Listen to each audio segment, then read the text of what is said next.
Y'all, I'm all about personal rights, freedom, liberty, and expression, so let your freak flag fly. Just keep it out of my face and away from children. Not a lot to ask. But unfortunately, we've reached peak wokeness in 2023 where damn near everything, and I mean every freaking thing, has gone woke. Even crap that was once super redneck, super middle America, small town-esque, has now gone full ass woke. Think I'm kidding? Take a look at Bud Light. Yes, Bud Light's latest marketing ploy. This month I celebrated my day 365 of womanhood, and Bud Light sent me possibly the best gift ever, a can with my face on it. Check out my Instagram story to see how you can enjoy March Madness with Bud Light and maybe win some money too. Love ya! Cheers! And the trans community demands visibility, but this trans stuff is everywhere. You literally cannot miss it. Believe me, I've tried. The trans community also claims to be disenfranchised, but weird when people like Dylan Mulvaney are raking in hundreds of thousands of dollars in endorsement deals, and not just from your typical LGBTQ companies. Clearly, Bud Light is doubling down on that by not only sending Dylan Mulvaney a commemorative can for his one-year anniversary of pretending to be a woman, but also releasing a statement that the partnership with Mulvaney helps the brand authentically connect with audiences. Are you sure? Do you even know who your audience is? Because me thinks not.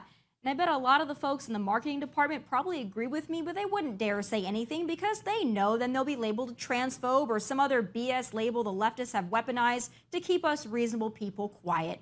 In fact, I'd venture to guess that's not only the case with Bud Light, but most other companies that have decided to go woke against the logic of appealing to their actual customer base. It's one woke person in the boardroom that wants to woke it up, and the rest of the folks just let the loudest and most entitled voice in the room prevail. Y'all are cowards, but you know what? I get it. And guess what? This is a running theme. Not even country music is immune anymore, as evidenced by Sunday night's CMT Awards. Less than a week after 6 Christians were murdered by a trans, Kelsey Ballerini decided it was appropriate to dance with drag queens to a song titled, "If You Go Down, I'm Going Too." Y'all just don't stop, do you? Does everything have to be a platform to shove the Rainbow Mafia down our throats? Can you ever just do, I don't know, freaking country music? And it wasn't just the drag queens paraded around, it was also a gun control message wrapped in there too. CMT has lost its marbles, and they clearly don't know who actually listens to country music, but here's a hint. Yeah, the very non-woke and almost canceled Morgan Wallen has all top 9 spots on the Billboard country chart. You'd think these country music executives would figure this the hell out, but no. Woke it is. It's Bud Light, it's CMT, hell, it's GMC, and MLB, NBA, NFL, every major media outlet, company brand, you name it, all gone woke, all gone LGBTQ barbecue. Which leads me back to my initial question. Is there a damn thing left for normal, non-woke Americans, like anything at all? Because I can only think of a couple, and I work for both of them, Fox News and OutKick. And while I don't speak for everyone at either company, I can promise you this, it'll be a cold day in hell when either goes woke. No, we are where woke comes to die. In a time when everything is gone woke, there's a light at the end of the tunnel and maybe even, dare I say, the rainbow. The NHL is reportedly rethinking annual Pride nights, given many of the league's players are refusing to don pride jerseys and rainbow paraphernalia to play a sport that has zero to do with gayness or sexual identity. What a concept. Perhaps NHL Commissioner Gary Bettman can share his revelation with the commissioners of, I don't know, every other sport in the world that has decided forced rainbowing is the move, and also Bud Light, CMT, and hell, about every other brand and company on Mother Earth outside of the Middle East. Joining me now with her take on it all is political content creator Becky Weiss. Becky, it's great to have you. Thank you for having me, Tommy. I appreciate it. So I've seen your content on Instagram, which is why I wanted to have you on my show, because you point out some very important things that I think that not only conservatives need to hear, but liberals need to hear, people in the middle need to hear. But I want to start out with this Pride Nights and what seems to be kind of what I call the forced rainbowing of everything. Now listen, I have nothing against gay people. Really don't care. Everyone live your life. I'm happy for everybody. But I think that there is a fatigue now where it's like everything has to be rainbowed, and it feels disingenuous and it feels forced. And I'm wondering how you feel about it, because to me, it would actually agitate the hell out of me if I was actually in the LGBT community. Yeah, absolutely. Quite frankly, I think it is incredibly embarrassing because at the end of the day, they are simply pandering to the gay community in hopes of gaining some sort of revenue or trying to remain relevant with the times or doing what's trendy when in reality, we see it for what it is, which is mass pandering. And quite frankly, it's embarrassing. There is no reason why all these hockey players need to have rainbows on their jerseys. They're not gay. They don't have gay households, and that is totally cool. So why do they need to don a rainbow to show that they're cool with gay people? It simply does not make sense to me. That's what's frustrating to me is because I see pride in anything as being a personal thing. You celebrate yourself, you celebrate your identity, you're proud of it, you don't hide it. But the fact that everybody else needs to support it or somebody else needs to validate it, to me, is ridiculous. And I'm glad that you share that same perspective. But I want to talk about the trans movement, which to me is very different than the actual gay lesbian community, because I think that this trans movement, at least as it pertains to children, is very dangerous. And I've had this conversation with Caitlyn Jenner many times, and people on the conservative side say, hey, how can you be friends with Caitlyn Jenner? You support this, that, and the other. I'm like, listen, Caitlyn Jenner is an adult. Whatever Caitlyn Jenner wanted to do at 60-something years old is her business, not mine. However, we share the same feeling that this being thrust upon young people is a real problem, and I wonder what your take is on that. Well, first and foremost, I do think it is an incredibly dangerous, ideology to be presenting to these children, because whenever you are young, which, children, of course, they're young, they are discovering their personalities. And what, back in the 90s or early 2000s, say you have a young girl who's more of a tomboy, that's cool. That's your personality. I was a tomboy. I ran with a pack of boys. But if I was young in today's world, people would not accept me as a tomboy. They would say, well, you must be a boy stuck in a girl's body. And it's incredibly dangerous because it does not give these children the opportunity to explore their personalities and start exploring who they will become whenever you enter in and you start interjecting the trans ideology into the classrooms, their books, their TV shows, their movies, everything they're seeing that says, if you don't fit this little box of what a little girl or a little boy is supposed to be, that means you may have been born in the wrong body. So it's time to start exploring your gender identity. Personally, I think it is incredibly dangerous and toxic. Yeah, I do as well. And I think that Big Pharma is behind a lot of this, because once you start altering somebody's bodies, you start having puberty blockers, this, that, and the other, then you start messing with someone for the entirety of their life. They will have to be medicated. They will have to receive medical care. And this is, to me, a big win for Big Pharma. And I don't think that the people that are in this, what I call the Rainbow Mafia, I don't think that they understand that a lot of these people are being victimized, but it's not by conservatives and it's not by Christians. It's by Big Pharma and the left that is exploiting these people and using them as pawns. But I wonder your take on this too, because to me, no, go ahead. I was going to say, I absolutely agree with you. I have a couple different hot takes on that, why the trans movement is being pushed so heavily onto children. Big Pharma is a big part of it and at the top of my list, because if you can secure someone as a child and put them on, these cross-sex hormones or puberty blockers, you then have a lifelong client. And even though they may not go through surgeries, they will certainly be on medications and hormones for the rest of their lives. It is a massive revenue stream. The pharmaceutical industry does not care about the well-being of these children. They care about the revenue that these children will bring in throughout the rest of their lives for them. I wonder if part of this trans affinity in this country now is young people, when they're in high school, middle school, everybody's looking for a sense of belonging. And because the mainstream media and popular culture has decided that the trans community is a sense of belonging, I think a lot of people have put themselves into that category because they want to belong somewhere, because they feel like maybe they don't fit in anywhere else and they feel very protected in this group. Now, then it takes a bad turn, right? And I think that they're being exploited, but I wonder what you think about that. Do you think that it has to do with young people looking for somewhere to belong? And maybe that's part of this, maybe not just this whole thing about mental illness, but maybe just a simple area of, we don't fit in anywhere and this is where it's cool to be, so let's join.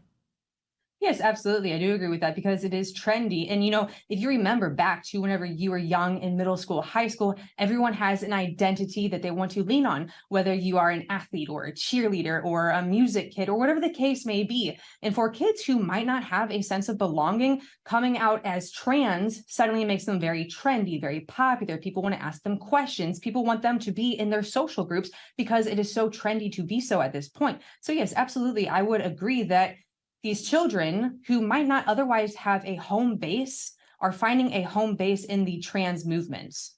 And I think that they're going to be exploited through that. You've posted some videos that I think are really important for people to see, and I'm glad that you did, because there are some people out there that are using the LGBTQ movement, right, to push pedophilia.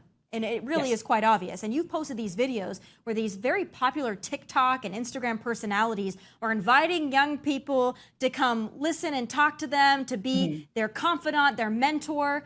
Tell me about how you see it and the dangers that you see with some of these characters that have become wildly popular on social media that young people love and follow. So I do see it as a gateway opening to normalizing pedophilia. And a lot of people think that that is an extreme take, but I do not feel it is extreme at all. Because when you start introducing sexual topics to children, when you start inviting them to have these sexual conversations regarding their gender, their sexual orientation, their sexual preference, whenever you're putting out these books in these children's libraries that are describing sexual preference and sexual acts, you are normalizing sex in a child's setting. And you're normalizing to that child that they can talk about these things with an adult. And these influencers are extremely dangerous because they are helping to normalize adults talking and being sexual with children. So I personally feel it is a gateway opening to start the normalization of pedophilia. Becky, do you think that we're headed in the direction where the ever-growing LGBTQ plus acronym now adds a P to it? Because it feels like, and I know a lot of conservatives feel this way, and I've always been critical, by the way, of conservatives that said, oh, if you allow gay marriage, then it's a domino effect, and then watch it. I've always been like, don't do that. That's ridiculous. But then when things like this happens, you got to take a step back and go, is this the goal? Could this be the goal of some? Do you see that happening in the next, I don't know, 2 to 3 years? I don't know if it could happen within the next 2 to 3 years, but I definitely see it happening over the course of time because these things have not crept in suddenly. It has been a slow slide that people are just starting to wake up to, right? And it all started back with political correctness, monitoring your own speech and monitoring your own thoughts so you might not accidentally offend someone. That's where that started. And it started some time ago. And we have gradually slid to this point where if you say you don't want a drag queen gyrating and stripping and doing, a lap dance for a child, that you are suddenly a bigot and transphobic and homophobic. And that is how far we have slid. Now, I don't see, the P being added to the rainbow soup anytime soon, but I do see that as the end goal. Absolutely. That's what I'm concerned about. And I wonder this as well. Do you think that there are members of the LGBTQ community or more likely just really the gay community? Because I think that there's been a lot added to the LGBTQ, all this stuff that I think is a little odd, quite frankly. But I think that when you talk about same-sex couples, same-sex marriage, you talk about now it's become so vanilla to just be like regular gay. Like regular gay is not good enough anymore. But do you think that members of that community are not standing up to this stuff, even though they probably feel it in their hearts that they should, because they don't want to be ousted by what they feel is their own community? Yes, absolutely. And I can speak to my own experience there, how terrifying it was whenever I first took that step to say, hey, I am not in alignment with this group. Because traditionally speaking, the LGBTQ community is very liberal, very progressive, very Democrat leaning. And I felt a little scared to step outside of that and break that mold. But I'm so thankful that I did, because as I started speaking more, so many people started coming to me saying, I'm so happy that you're saying this. I'm gay or lesbian, bisexual, whatever the case may be. And I feel the exact same way, but I'm terrified to speak out because I know as soon as I do, a massive target is going to be put on my back by the Rainbow Mafia, which is exactly what they are. It is not a group of love and acceptance anymore. It is an extremist mafia that is going to attack anybody who does not perfectly align with their extreme progressive ideology. It's interesting to me, Becky, because it's almost like back, I don't know, maybe 10, 15 years ago, people were afraid to come out as lesbian or gay, and now gay and lesbian people are afraid to come out as conservative. It feels like the pendulum is swung completely the other way, and I wonder if there's a happy medium in there somewhere. Do you think we'll be able to find it? I mean, I can certainly hope so. I work with this awesome organization, Gays Against Groomers, and we are kind of on the forefront of helping these people find that happy medium. We might not all agree with everything politically, but we can all agree that, hey, this has no place in a children's classroom or their books, their TV shows. You can keep the children out of this. You do not have to be radically left just because you're gay. And it's okay to come over here, be a little bit more moderate, more conservative, whatever the case may be. So we are in the process of creating that space where gay people can say, hey, I am common sense. I care about my family values. I have ethics. I have morals. I care about this country. I am a patriot and I'm not afraid to say it. And I just happen to be gay, and that's okay.